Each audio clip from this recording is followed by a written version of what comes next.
السلام عليكم ورحمة الله تعالى وبركاته. قبل كل شيء فضلا وليس أمرا، ديروا متابعة للقناة وديروا مشاركة مع الأصدقاء والأحباب ليصلكم كل جديد، وإن شاء الله لكي تعم المنفعة. نتمنى الله أنني نكون عند حسن الظن ديالكم. بسم الله والصلاة والسلام على رسول الله. بغيت ندير واحد الدردشة شوية معكم على واحد الموضوع مهم جدا، وهو كيتعلق بالنسبة للوليدات ديالنا اللي كيقراو، وبحكم أننا نشرف على نهاية السنة الدراسية ارتأيت أنني نهضر في هذا الموضوع هذا. بالنسبة للوليدات، احنا كنعرفوا أن كنا يعني كأمهات وكآباء الله يحسن العوان كنبغيو وليداتنا انهم يكونوا مزيانين فعلا، وانهم يجيو للولا فعلا. متفقين معكم، ولكن ما يكونش عندكم ديك الهاجس ديال انه ما يسبقوا حتى شي واحد، خصو يجي الاول. الا سبقوا شي واحد ولو غير بنص نقطه القلب ديالكم كيبغي يتحرق، وكتكونوا ما راضيينش على داك الطفل اللي مسكين شحال دار ديال المجهود. وهذاك المجهود، الحاجه اللي خصكم تعرفوه هو ان الطفل ملي كيدير شي مجهود هو راه كيبغي يرضي الرضا ديال الوالدين ديالو. والحاجه اللي خصكم تعرفوها هو ان دائما يعني الولد كيغير على والديه، وكيبغي ان الحب الاول لوالديه يكون واخده هو، يعني ديك المرتبه الاولى في الحب ياخده هو. هذاك الشيء علاش حتى ملي كيكونوا الدري معاه يعني خوتو في الدار، كيوقع بيناتهم ديك الغيره وديك الصداع. ديك الغيره ماشي صافي با دير بلا راه ما كيبغيش خوتو، ولكن حيت كل واحد في دوك الوليدات كيبغي يكون هو الاول عند والديه، يعني هو المزيان، هو القوي، هو المخير بهذا المفهوم عند والديه. ما خص حتى شي واحد يسبقه. هذاك الشيء علاش توقع ديك الغيره بين يعني الوليدات اللي كيكونوا خوت في الدار. هذاك لا يعني انهم ما كيبغيش خوتو، ولا ما كتبغيش خوتها، ولا، ولكن هذا هو السبب. هذاك الموضوع تاع الغيره ان شاء الله نرجع له في واحد الفيديو اخر، ونحاولوا ان شاء الله نطرقوا له ونعالجوه. بالنسبه دابا لقضيه يعني الدراسه، وياكم وتبقاو الدري كيجي بواحد النقطه يعني ضرب عليها مجهود، وانتم تحبطوه بواحد الهضره ديال عدم الاقتناع، او لا تبقاو تذكروه بوحدين اخرين اللي جابوا نقاط اخرى، ولا وياكم راكم كتحبطوا يعني الطفل او لا داك الولد. لان انا ما كنهضرش غير على الطفل، كنهضر على يعني يعني الولد او البنت، يعني التلميذ او التلميذه بصفه عامه، ابتداء يعني من الايام الاولى للدراسه ديالو،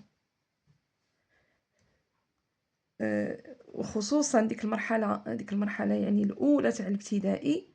هذيك راه مرحله اللي كتكون فيها الشخصيه تاع الطفل.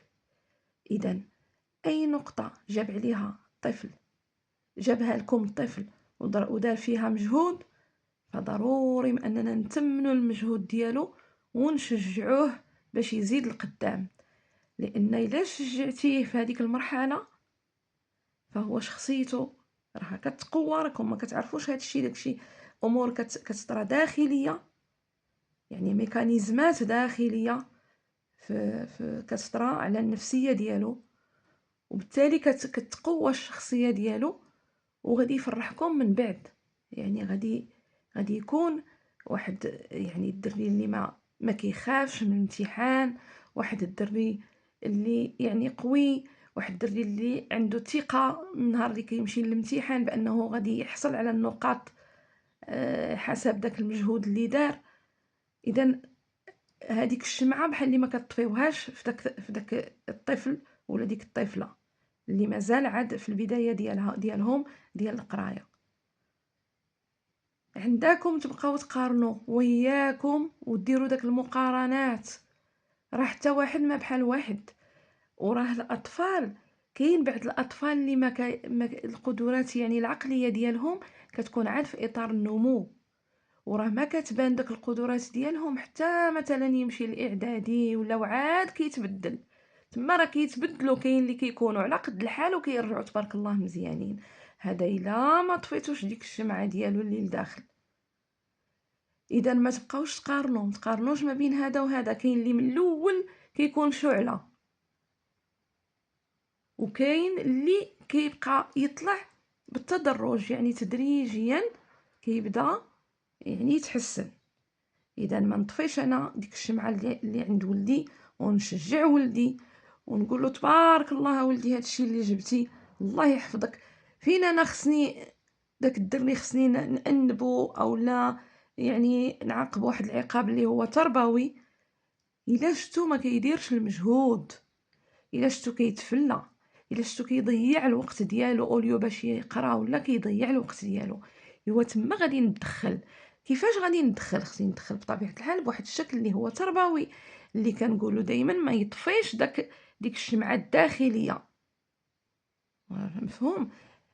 انا شخصيا دائما عندي واحد الرؤيه جهه، يعني بحكم تجربتي وبحكم شي حوايج.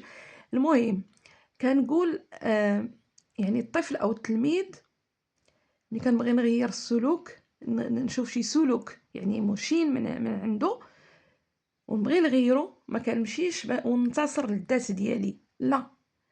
يعني داك السلوك اللي كيدير مثلا التلميذ او الطفل كنمشيو نغيروا السلوك في حد ذاته، كنتعاملوا مع السلوك بغض النظر على انك انت كيفاش حسيتي من داك السلوك وهذا، لا. حنا كنمشيو يعني بشكل تربوي نغيروا سلوك تلميذ او الطفل، يعني بواحد الطرق اللي هي تربويه، لان في الاصل شنو كنبغيو نغيروا داك السلوك الى الافضل. هذا هو اللي كاين. اذا لما الولد ديالي انا نشوفو كيتفلى وجاب واحد النقطه ما هياش، غادي نعيط له وغادي نقول له واش عجبك الحال؟ واش عجبتك ولدي هاد النقطه؟ غير بشويه جاوبني، غير قول لي انت، قول لي الحقيقه، انت واش عجبتك هذيك النقطه؟ اوتوماتيكمون الا هضرتي معاه بهكا جبتي له الداخل ديالو، عرفتي اش غايقول لك؟ يقول لك لا ما عجبتنيش، اولا غادي يهز لك براسو يدير لك يقول لك لا ما عجبتنيش. ايوا ولدي، عرفتي شنو هو دابا السبب؟ انا المهم بغيتك غير انت تقول لي شنو هو السبب. انت خدم عقلك ولدي وقول لي علاش زعما هاد النقطه ما عجباتكش وجبتي هكا. يقول لي الله يرضي عليك علاش، قول لي ما تخافش، قول لي ولدي، قول لي بغيت نعرف، قول لي. المهم يقول لي شنو عندك، علاش انت راك عارف راه كاين شي حويجات علاش.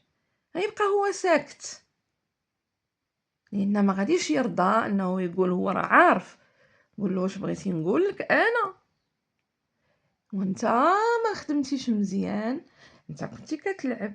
لقيت اللي مثلا كان كيخصك ما تجبدلوش الدراري وياك وتجبدلو الدراري الاخرين، ما تقولوش لقيت اللي كانوا الدراري، لا، قول له لقيت اللي كان كيخصك ولدي تكون فيها كتراجع الدروس ديالك، راه كنتي كتلعب.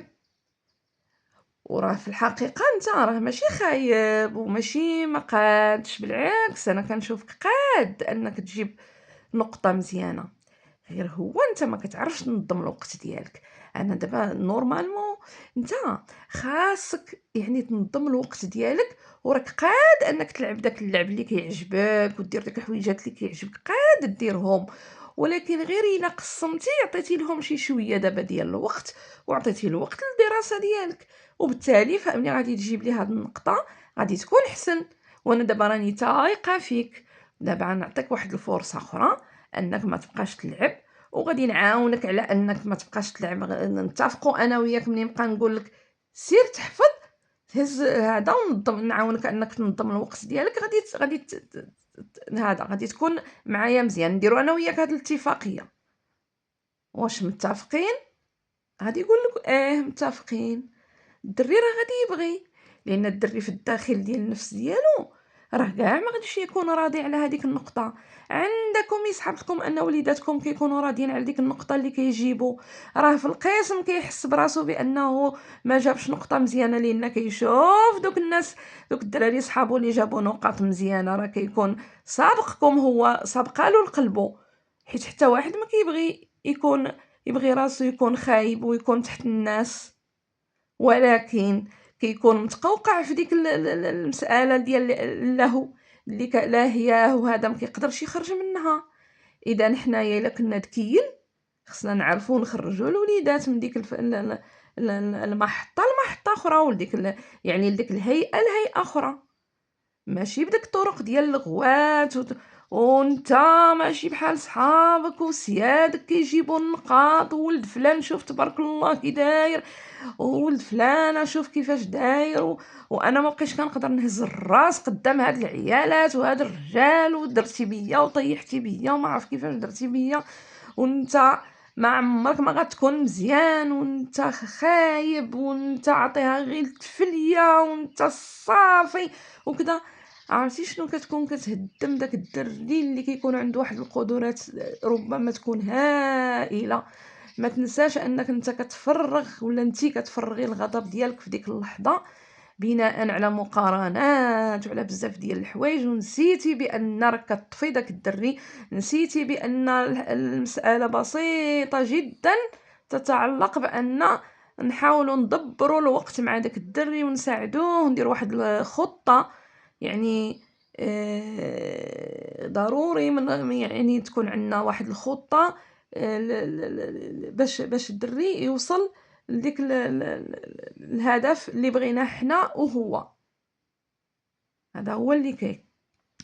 اذا هذاك الوليد ولا ديك البنيه غنتفقوا معاه ونقولوا له احنا غادي نعاونوك، ولكن تعطينا كلمه شرف اننا غادي نتعاونوا ولدي. شتي هو بعدا غادي يوقع له واحد الارتياح لداخل. اول حاجه هو ان النفسيه ديالو بعدا غتستابيليزا، غيولي ستابل داخليا، ما غاديش يوقع له داك الارتباك داخليا، وغتبقى عنده ديك الثقه في النفس انه فعلا كانوا هناك اخطاء وغادي نصلحوها وغنوصل. وغتقولوا له وشوفوا ولدي، الحاجه اللي ما تفهمهاش غادي تقولها لنا، نعاونوك يا في الدار يا نزيدوا لك سويعات، يا المهم ما تخليش يتراكم عندك داكشي اللي ما تفهموش. ما تخافش وقول لينا ولدي ما فهمتش الدرس الفلاني، ما هادي، عطينا كاع الخبر، عطينا شنو كيوقع داخل القسم، بقى تجيب لنا شنو كيوقع داخل القسم باش حنا نقدو نعاونوك ونسيرو معاك. هنا غادي تخلي داك الرابط ديال الثقه ما بينك وبين ولدك، غادي تخليه غيولي كاين، وحتى الا ما كانش غتولي دير داك الجسر ما بينك وبين ولدك.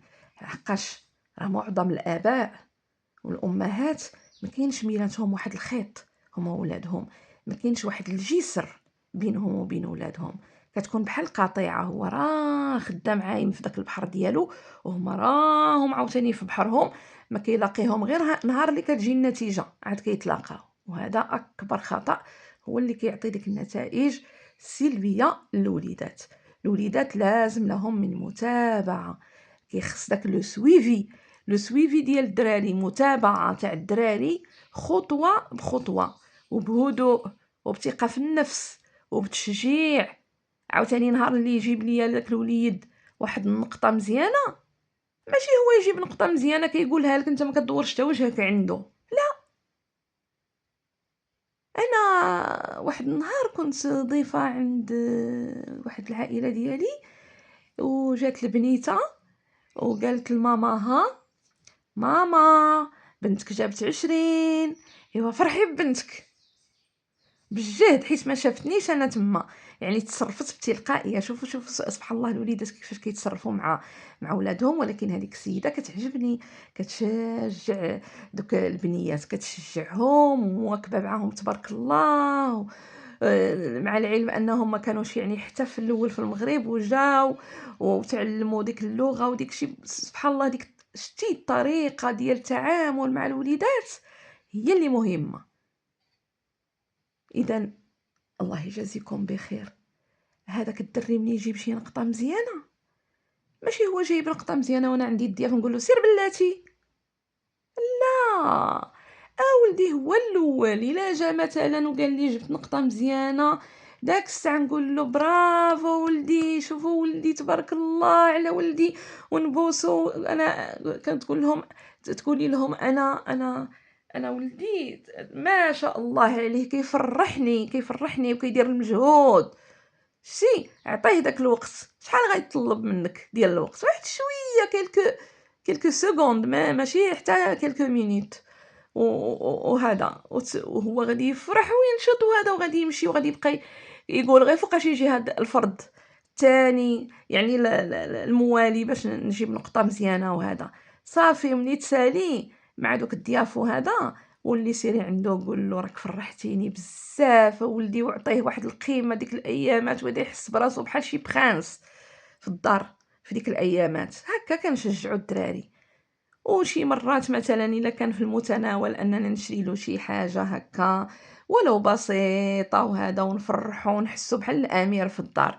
علاش؟ على ديك النقيطه اللي جاب، باش كنزيد نرفع له المعنويات وكنزيد نقوي ديك الشخصيه، لان راه مازال محتاج لديك الشخصيه وديك الشيء، مازال محتاجو نهار اللي غادي يوصل للباك. راه داك الشيء اللي كيطفي الدراري ملي كيقربوا للباك وهذا وكيوليو يخافوا.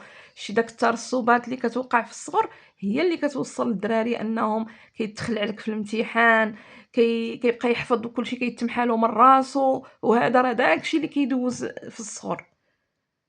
اضافه الى داك التعب، انا نهضر لكم على ديك القضيه ديال التعب ديال الدراري. كاين بعض الناس الله يهديهم كيكون عنده الدري من الاول مثلا مزيان، ولكن الخطا اللي كيرتكب هو انه كيقول له لا علاش ما جيتيش الاول، لا هما سبقوك، لا سبقك فلان انت احسن منه هو سبقك.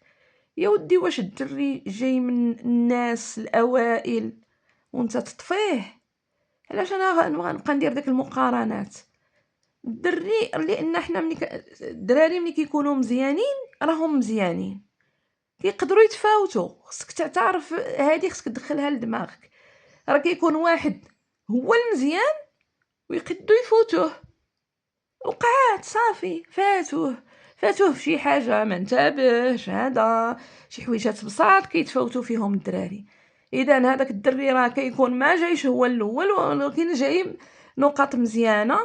اعطيه القيمه ديالو، ما تطفيهش، ما تقولوش لا هو جاي مسكين جايب داك النقطه. واخا هو راه دائما انا كنأكد ان راه الدري راه سابقك لديك الهضره بلا ما تقولها له. شي الدري اللي كيكونوا مزيان كيكون مزيان، وعموم الدراري دائما ديك النقطه دائما راه الدري كيبغي يجي هو الاول.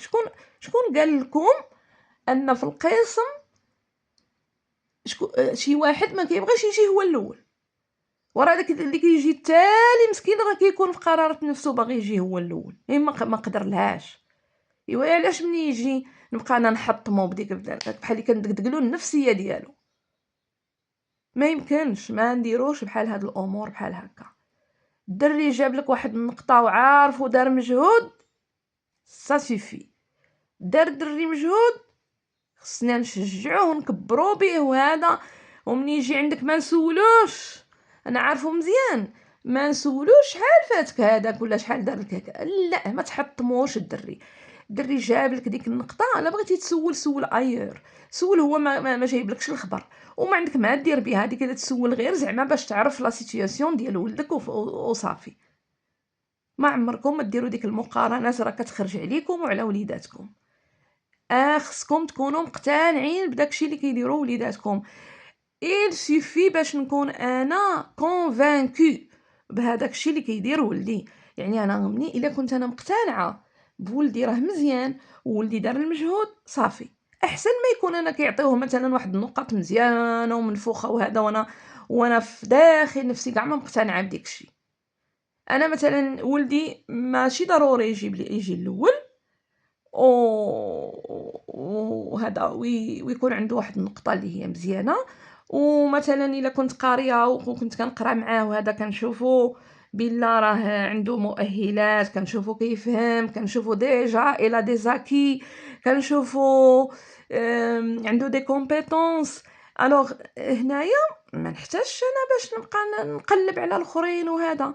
الا كنت مقتنعه بولدي فنزيد نشجع ولدي ونتمن المجهودات ديالو، ونشوفوا الا ضيع شي وقت ولا شي حاجه وهذا نرتب معاه وقته، نجلس معاه، تحاوروا مع الوليدات. راه هذاك الحوار ما بقاش، ربطوا الاتصال مع الوليدات، راه ما بقاش، ديروا جسور ما بينكم وبين الوليدات، راه ما بقاش.